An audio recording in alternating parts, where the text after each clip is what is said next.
Marami ang naniniwala na safe na ang day-old rice kapag pinainit ulit.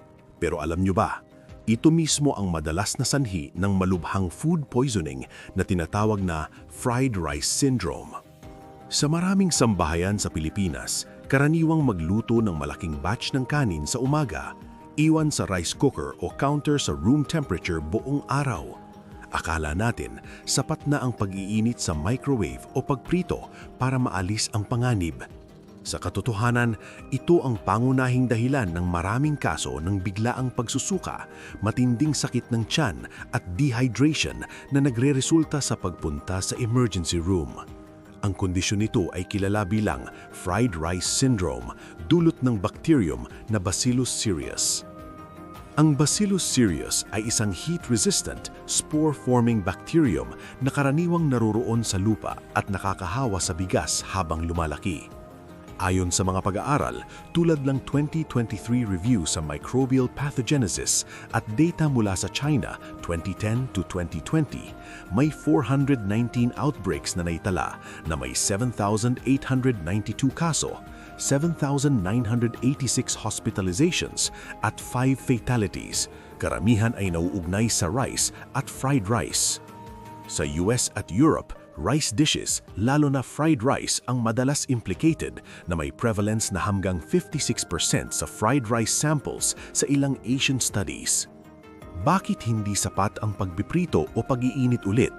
Dahil ang spores ng Bacillus cereus ay nakaligtas sa initial cooking. Kapag lumamig ang kanin sa room temperature, lalo na sa mainit na klima natin, nagigising ang spores, dumadami ng mabilis at nagpo-produce ng cerulide toxin.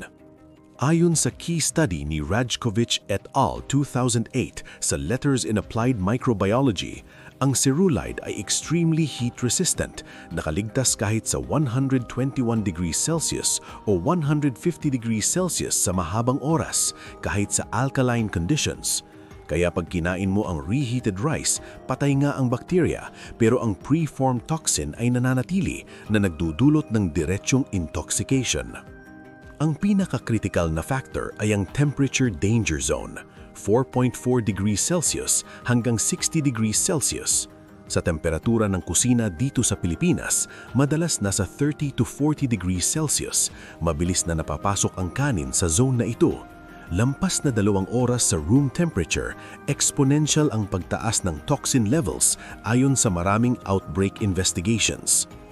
Upang maiwasan ito, sundin ang science-based guidelines mula sa Department of Health at international standards ng CDC at FDA. Huwag iiwan ang cooked rice sa room temperature ng lampas 2 oras. Agad ilagay sa refrigerator, less than 5 degrees Celsius pag medyo lumamig na. Para sa malalaking batch, hatiin sa mababaw at maliliit na containers para mabilis lumamig at maiwasan ang danger zone. Reheat 1 beses lang, siguraduhing umabot sa 74 degrees Celsius sa buong parte ng kanin. Kung may kakaibang amoy, kulay o matagal nang naiwan, itapon agad. Walang ligtas na paraan para i-neutralize ang toxin. Karaniwang nawawala ang simptomas sa loob ng 24 hours, pero kung matagal ang pagsusuka o may signs ng dehydration, humingi agad ng medikal na tulong. Sa pamamagitan ng tamang storage at handling, maproprotektahan natin ang kalusugan habang patuloy na tinatamasa ang sinangag o fried rice.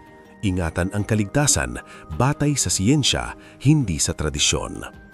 Ang lahat ng impormasyong ito ay para sa kaalaman lamang po natin. Para sa anumang medical advice, napaka-importante pong kumonsulta sa inyong doktor. Thank you for watching. Carl Preza. Don't forget to like, share, and subscribe for more practical health tips. Stay informed, stay healthy.